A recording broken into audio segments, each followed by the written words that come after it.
I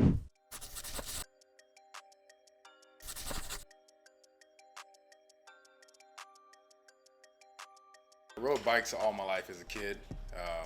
My football coaches hated it, of course. My first vehicle was a motorcycle. Played around a little bit on the bikes and rode them. A coach made me leave it at his house in between seasons, off seasons, and everything. So I didn't get to ride as much as I wanted. I had some opportunities to play some ball after college, and didn't go the way I wanted to. Thankfully enough, I'm doing this now. And when I was getting some rehab at my school, there's a parking lot across the street from the rehab area.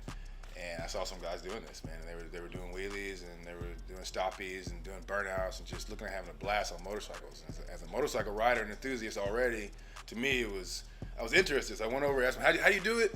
They showed me, and I said, I need to get a bike to do it. And after burning down about 6 bikes and blowing bikes up and destroying motorcycles and myself, I figured out how to do it, and then it turned into a hobby at that point. So yeah, it just kept rolling and turned into an actual full-fledged job. So I went from having no bosses to like 13.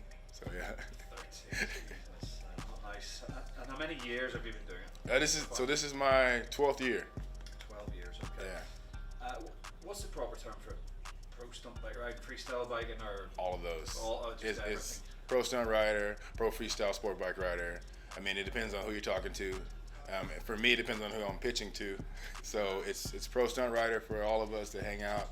You know, sport bike freestyle sounds nicer, but in actuality, it's all the exact same thing. I mean, so you have that. You have all the things you do as a human. You know, you have responsibilities at home, take care of them. You have to maintain bikes, and bikes have to be well maintained because that's your safety.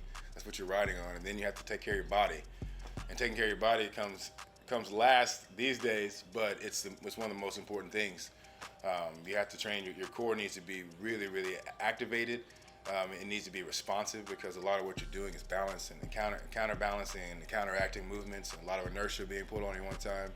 You don't need as much explosive power and strength as you need strength over duration. So again, a lot of endurance training for me, but a lot of strength endurance, so metabolic type training. So I'm still gonna move heavy weights for fun, but I'm moving them as fast as I can for as long as I can to be able to ride a 30-minute show with a 400-pound bike. So yeah. And obviously risky business, Super, from a personal point of view, but also you've got some pretty expensive machinery there as well. Yeah, so yeah.